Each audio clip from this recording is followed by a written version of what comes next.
Hello, team, and welcome to another ATP Geopolitics video with myself, Jonathan M.S. Pierce. This is the Ukraine War news update for the 20th of May 2023. It's a beautiful May morning here in the UK. Of course, some of you will be down under or in Asia where it will be nighttime. Some of you haven't even woken up yet. Hello when you get there.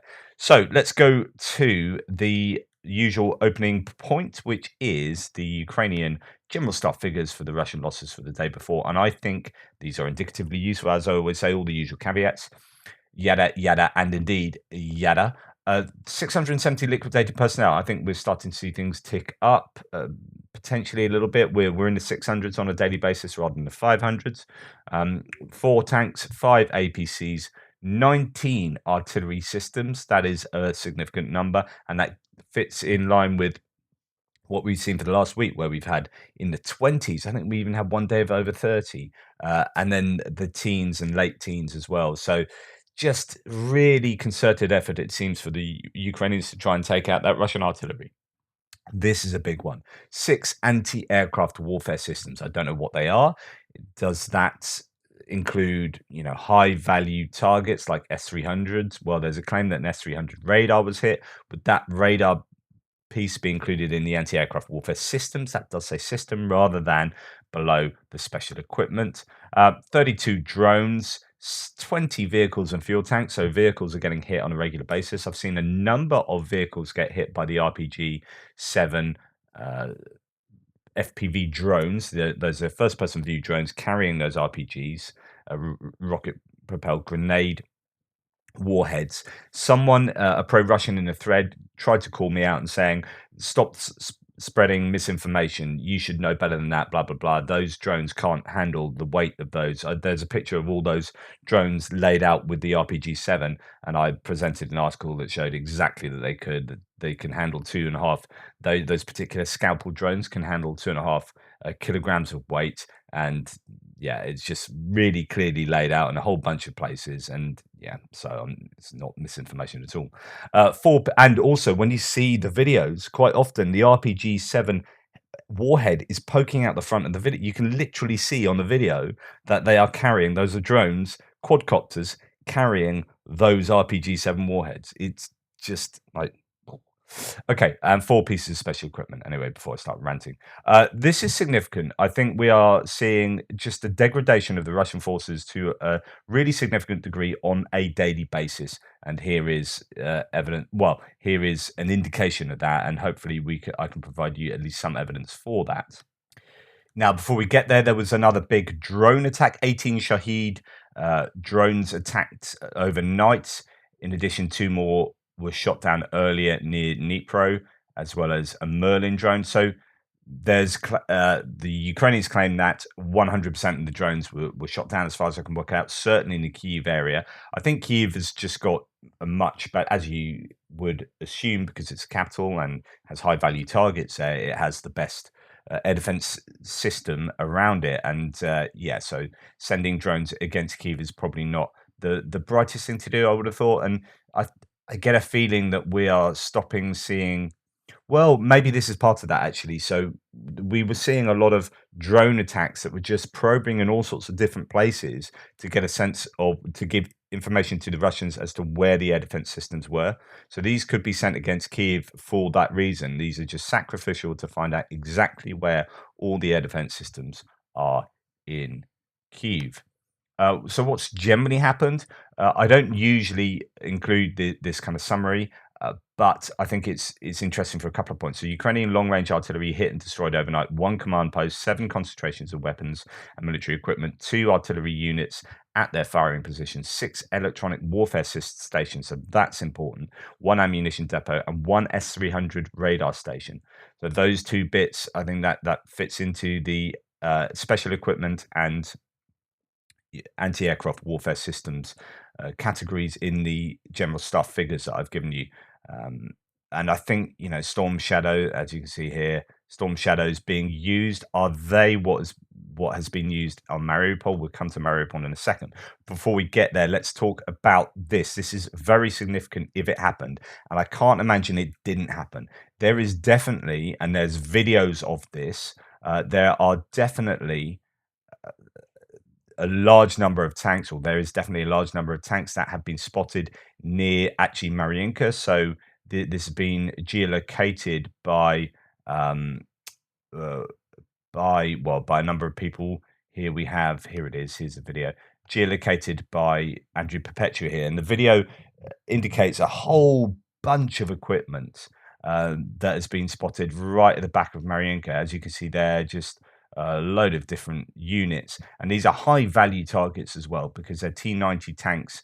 A large group of Russian T-90 tanks spotted by the Ukrainian drone Poseidon near Donetsk. These tanks are said to have been destroyed by a HIMARS strike during the night.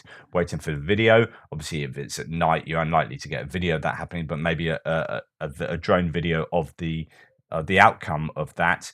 There's an article here just talking about that's the spotting there and the geolocation for that, so on and so forth. It's reported that a company of Russian T-90s, and this is up to 10 tanks, were destroyed at night by a HIMARS strike. Tanks spotted by the Poseidon drone in the Petrovsky district of occupied Donetsk. They were probably supposed to take part in an assault on Mariinka, which is located nearby. Just really, if that has happened, that's really significant. That's a huge number of the best Russian tanks being taken out in one fell swoop. We'll see if that's reflected in future statistics. Here we have, I just included this. I mean, it's not news per se, but when we look at figures like this, we think about things that have been destroyed by, one side or the other, right? But don't forget that there's going to be an awful lot of natural attrition to equipment, particularly when it comes to self-propelled howitzers and howitzers. These don't have an infinite lifespan, and the more they're used, the more likely things like this are going to happen. So here's a barrel has blown apart because the barrel hasn't been replaced and maintained in a way that it needs to have been. So that happens. So there's going to be an awful lot of this stuff breaking down and then needing to be repaired. Do the Russians have as much capability as the Ukrainians in repairing these damaged pieces of equipment? Here is a damaged BMP Terminator and a T-90. So talking about the Russians' best kind of pieces of equipment. The T-90 is their most modern tank, apart from the T-14 Armata that they're really not using. And the BMP-T, the Terminator, is that is that piece of kit that I've shown you letting all hell loose on some trees. Actually, is mainly where we've seen them being used in forests, attacking trees. But they are pretty vicious looking things when they get going with their sort of autocannons and different bits of kit that they have on top. So that's one that's been taken out of operation. The Russians lose a battalion a day near Bakhmut, according to the Minister of Defense for Ukraine, Alexei Reznikov. That's a huge number, and I would suspect that is somewhat overblown, but I think the indication here is the Russians are losing tremendous numbers of troops in Bakhmut still. Okay, according to him, the total number of enemy losses in the Bakhmut direction is up to 70,000 killed and wounded. That's over the whole course of the war. I mean, they've been trying to batter down Bakhmut for a year now. It should be noted that depending on the national characteristics of the military organization, the number of battalions or number in battalions ranges from 400 to 800 people. And that's what he thinks that the Russians are losing on a daily basis in and around Bakhmut. Now, of course, that's not necessarily dead. That's dead, wounded, captured, deserted, but still, really significant numbers. Okay, moving on to a few other things in the hits and losses. So 3 workers in the energy sector have been killed by Russia. That a drone hit the car they were in near Yunakiv in the Sumy region. I mean, this is quite clearly not a military car. These are energy sector workers going about their daily business, hit by drone. You'd think the drone should be able to the drone operators should be able to know that that is not a military car. I mean, it has a camera on board. One presumes it's a loitering piece of a loitering drone or loitering munition, rather than a blind drone just hitting on some. This is a moving target. This is a car. There's no excuse. Is kind of what I'm trying to say. If I can get my words out right, this is a significant event, I would say. There are some explosions, or last night there were some explosions in Mariupol. Mariupol is down on the Azov Sea. Why is this particularly significant? Well, a number of claims are surround these explosions. So prior to it, air defense was active. More from the scene, some serious impacts.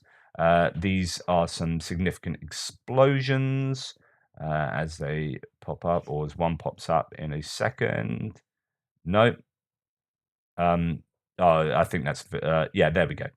There we go. So, apparently, a few hours before the attack, Russia moved helicopters from Bryansk to Mariupol airports, reports Andriy Tsepelenko. And indeed, there's video footage of the helicopters apparently going to Mariupol during the day. That's 3 p.m. yesterday. The explosions have been geoconfirmed to around the airport area. So the idea is that the helicopters are hit. There are some rumors that Sergei Shoigu was on one of those helicopters visiting Mariupol. Probably not, but that's kicking around. And also claims from the exiled mayor of Mariupol that 150 Russian personnel died in this as well, or were liquidated. So again, that's unconfirmed, but this could well be a really significant hit on Mariupol that appears to be as a result of intelligence gathered on helicopters landing. That seems to be not just any old strike on Mariupol, but a very particular strike, and could well have involved Storm Shadow um, cruise missiles, which were recently provided by the UK. So bringing together a whole bunch of different things there. And Mariupol, again, being targeted today, it seems. So this is from this morning. Russian air defense in Mariupol this morning seems another Ukrainian missile strike. Mariupol is in the crosshairs.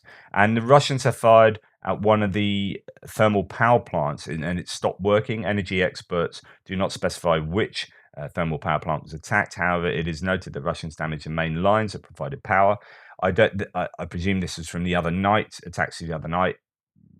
Don't know whether this is what the Russians were aiming for. They seem to have given up on trying to hit the energy infrastructure, but it could well also be that they are still aiming for that, trying to cause as much damage to the Ukrainian way of life and civilian infrastructure as possible, in the hopes that I don't know, stops Ukraine from functioning and makes them go put their hands up and say, "Hey, we give up. You've had too much of this." That's not going to happen. So, I wonder whether that is the wisest of targeting.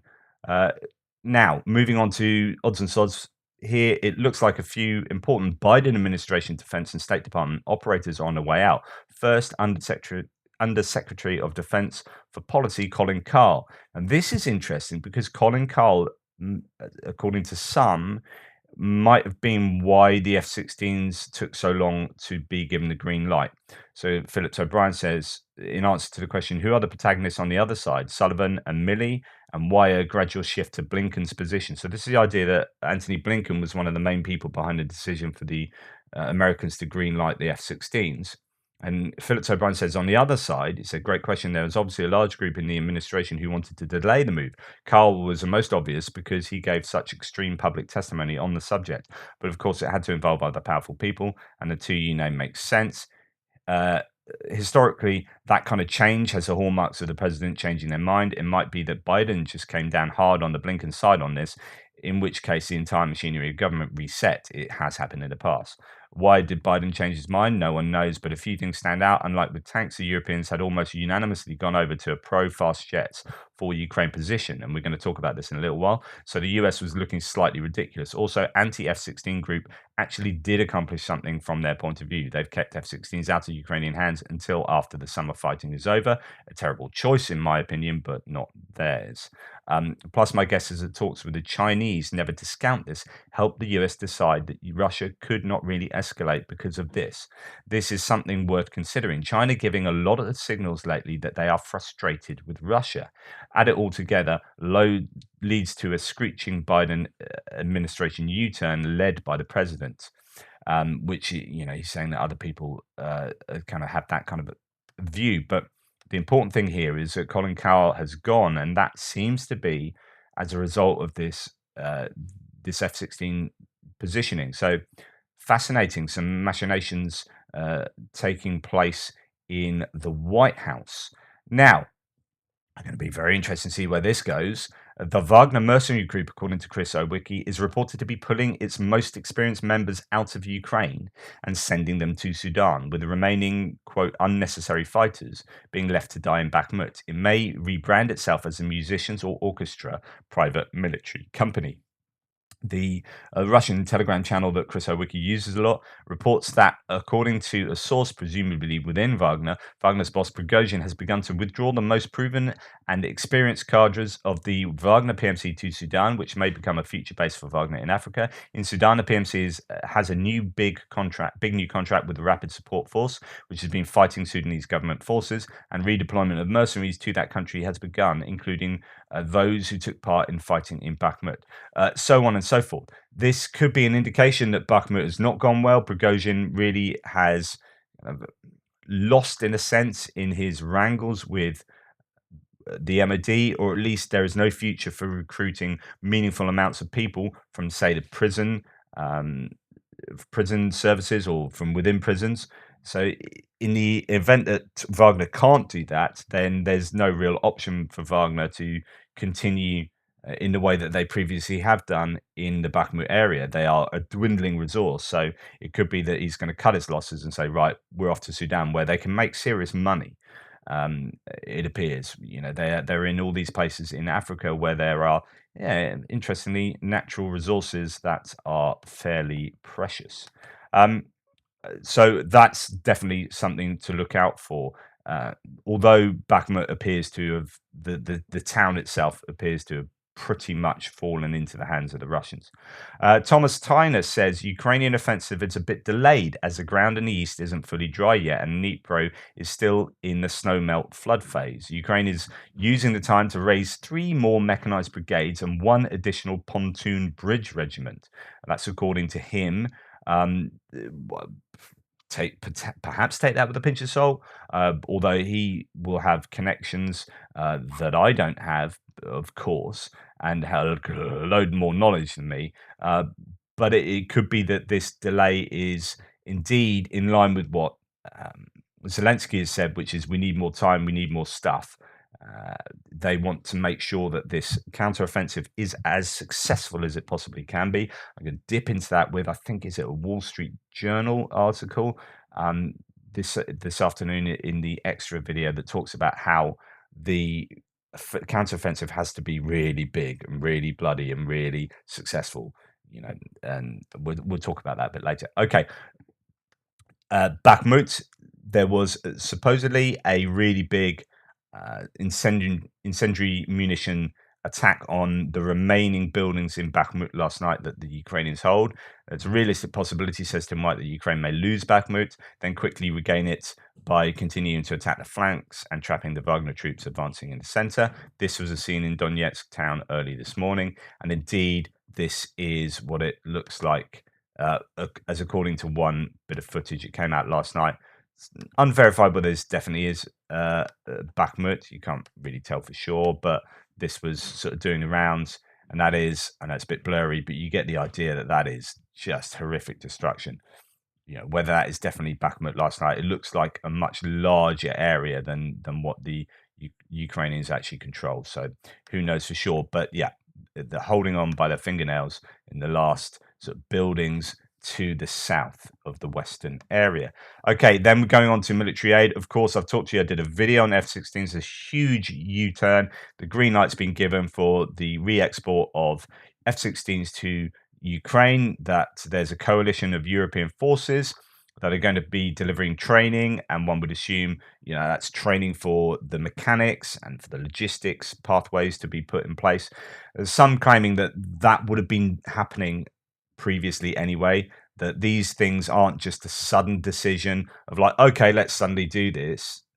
Rather, it's actually a public expression of what's actually been happening behind the scenes for some time, or not. It might not be that, but I would be pretty sure that they've been putting logistic things in place in Ukraine for some time now. Someone on my threads was talking about the second Gulf, where they were building stuff out in the Middle East like ages before the second Gulf, and the second Gulf was then kind of announced, and it had actually been in the works for some time. So the logistics always gets there first. Things happen under, behind the scenes, and then there's a public announcement.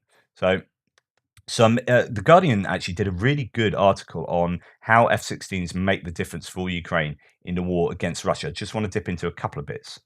People in my thread who have much greater expertise on these matters than I do were talking about how actually one of the most important reasons why the F-16 is to be given, or one of the great benefits of the F-16 is a radar on board. They are also they're a lot cheaper. Today it's been superseded by the F-35, but it's still being manufactured for sale by Lockheed in South Carolina. That's because it's cheaper, costing in the tens of millions, and because the US does not always give export permission for the more modern jet.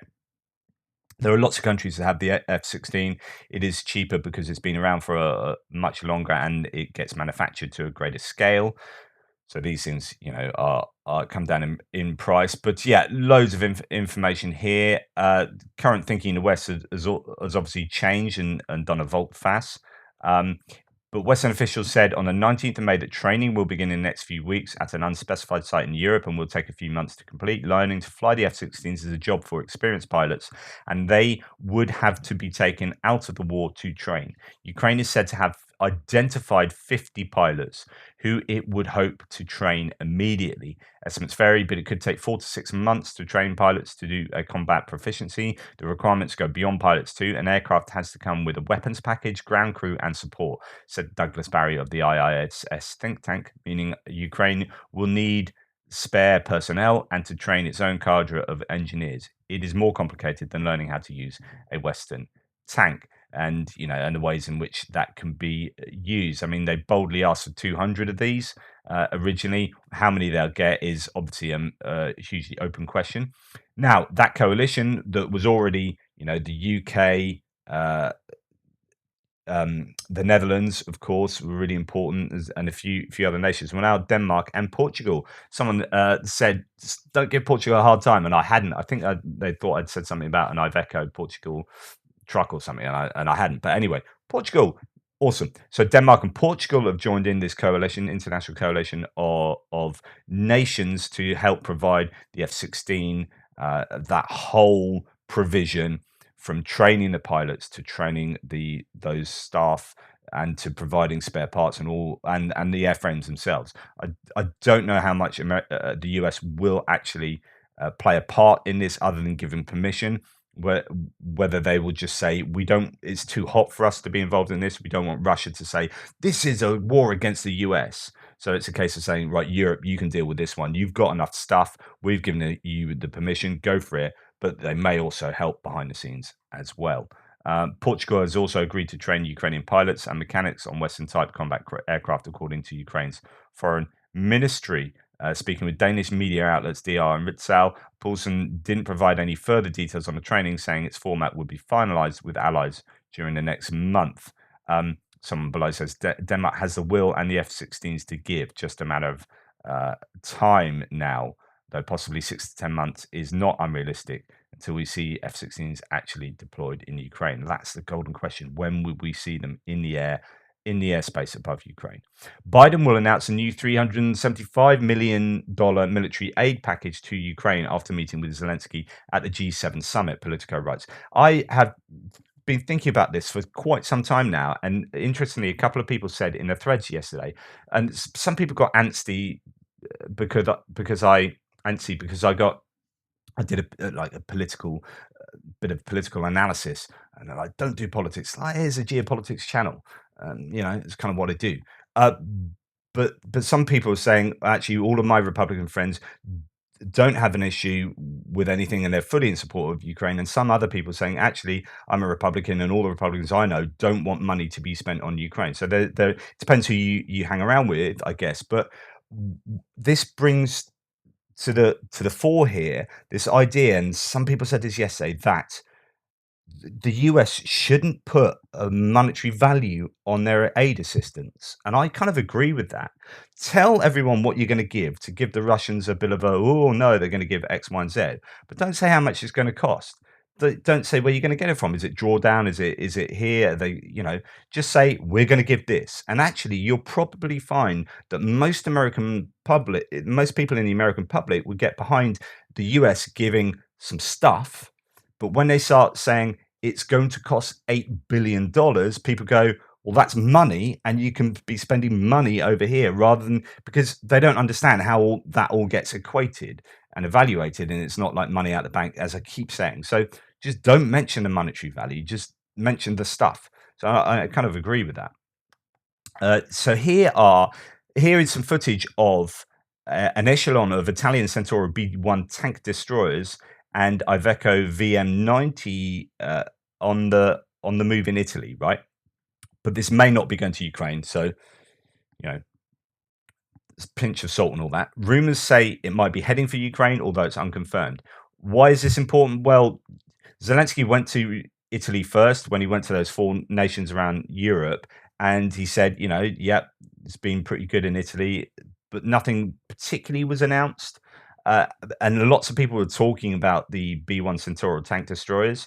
The Centaur B1 is armed with a stabilized 105 mil high velocity rifled gun designed by OTO Melara. The effective firing range is 3,000 meters. These will be useful in an offensive for sure.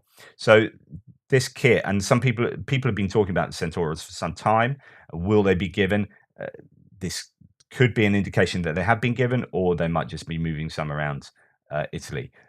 That would be really good news if they have been, obviously. Right, the Chinese company Hangzhou Shinrain, import and export company, sold 20,000 helmets to a front company owned by Prigozhin at the end of last year. Officially, this was framed as a sale of gaming helmets. Company refuses to comment. There's been a lot of talk about trying to clamp down on Chinese entities who are selling stuff on the sly to Russia under the guise of it not being military equipment or stuff that can be co-opted to being, to making military equipment. Here is an example, and of course, this has, made a lot of allies get pretty angry and annoyed. But yeah, that's 20,000 helmets that have been sold to Prigozhin's Wagner. Time for another Russian standoff munition production update. These are the latest public production estimates from the HUR. So this is Ukrainian intelligence, courtesy of RBC Ukraine. Russia is now reportedly producing around 60 cruise missiles and 7 ballistic missiles, 5 surface launched and 2 air launched per month. So that's 2 Kinjals per month, according to this source. Compared to prior estimates, this represents an overall 20% growth in cruise missile production compared to January 2023. Rising from around 50 to 60 units monthly. KH-101 and Caliber production both increased by 5 units each. Ballistic missile production appears to have remained constant since November 2022, with 5 Iskander-M and 2 Kinjals monthly. This is consistent with Budanov's statement in December 2022 that Russian efforts to scale that production were a disaster. These numbers seem to roughly correspond to previously referenced Russian production targets of 475 KH-101s annually by 2024 and 240 calibers annually over an unclear time frame. So on and so forth. There's lots more detail there. This then leads to, I would think, that kind of information leads to this, which is the USA has banned the imports, so we're onto geopolitical stuff now, banned the import of telephone, voice recorders, microphones, and household appliances to Russia. Why? Because actually, it's not just about making Russia economically hurt, it's about not allowing microchips to get into Russia to be co-opted and used for other reasons. The list of prohibited goods has been expanded to include carpets. They don't include microchips unless I'm buying the wrong kind of carpet. Cosmetics, perfumes, as well as antiques, alcohol, and watches. Wow. So that's a really wide-ranging list of stuff that has been sanctioned by the US. Remaining on sanctions, the Japanese government has announced additional sanctions. There's going to be a lot of this news coming out due to the fact that the G7 are meeting in Hiroshima in Japan right now. So the Japanese government has announced additional sanctions against Russia. They'll be prohibited to provide architectural and engineering services to Russian customers. The assets of about 100 individuals have been frozen. US and Canada expand sanctions against Russia Already, we know about the US there. The US has added 71 companies supporting Russia's economy to the trade blacklist. And Canada's Prime Minister Justin Trudeau has announced additional sanctions against Russia, targeting over 70 individuals and entities. According to Trudeau's office, the list includes those linked to Russia's companies that provide military technology and know-how to Russia's armed forces, their family members, people from the Kremlin elite, and those involved in the mass deportation of Ukrainian children. And then to add to that, Australia has imposed sanctions on 21 Russian entities ahead of the G7 summit in Japan. The restrictions will target Russian illegal entities created to take over Zaporizhia nuclear power plant, gold company Polyus, PJSC, Rosneft, and 5 banks. Um, Now, the question might be that why hasn't that happened earlier? And I think that's a fairly valid question, but still good news there. Now, I've maintained that Zelenskyy, and by the way, as many people pointed out, he's got a law degree from one of the top universities in Ukraine. So when people like Errol Musk say, "What's a comedian doing being a president?" Well, before he's a comedian, he's got a law degree. He's not stupid. Anyway, this guy is the hardest working politician I think you can imagine. He's not only lived in a war zone, just getting very little sleep and trying to save a country from existential threats, uh, but he's also in as many countries and speaking to as many leaders consistently every single day, sometimes multiple leaders in a day in face-to-face meetings. Here, he's meeting with heads of delegations of the UAE, Oman, and Kuwait. They discuss global food security, the work of the Black Sea Grain Initiative, and the implementation of the Ukrainian peace formula. I've drawn attention to the importance of the countries in supporting the peace efforts of Ukraine, writes Zelenskyy. I mean, this is really important. He's at the summit of the League of Arab States, called for support for the Ukrainian peace formula, which requires a withdrawal of Russian troops from the territory of Ukraine and return of the borders of 1991. I mean, he is doing the he's doing the hard work here. As someone says, I applaud Zelensky's efforts. Dialogue is good, and the appearance in front of the Arab League is a sign of respect to them. The president works extremely hard to spread the message on behalf of his people, which is his major care. But absolutely. I mean, you know, properly well done. As Tendar says here, President Zelensky's visit in Saudi Arabia is strategically seen quite clever. Quite clever. Aside from the fact that he effectively represents the interests of Ukraine outside the Western world, he also undermines Russia's. Putin is nowhere to be seen, hiding in his bunker. Russia relegated herself into oblivion with a stupid and losing war. This is like the important part. The stupid and losing war, and events like that only emphasize that it is also seen by large parts of the world. Right.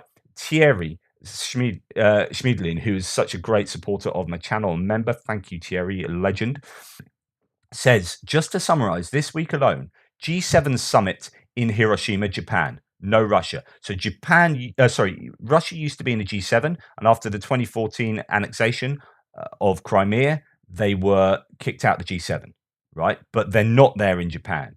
So this is all part of this whole war. If you're going to take this war as actually stretching back to 2014 and before, then yeah, bad decision by Russia.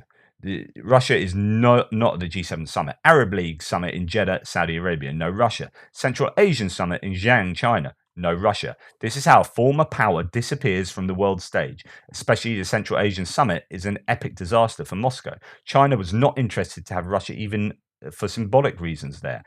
All self-inflicted wounds are far worse than what happened in the 1990s, and it will come worse for Russia, far worse. You can thank Putin, his oligarchs, and their fascist also failing Ruski Mir, so this is Russian world fever dream for that development. The Central Asian, and that comes from Tendai as well. The Central Asian summit organized by Xi without Russia should shake Putin.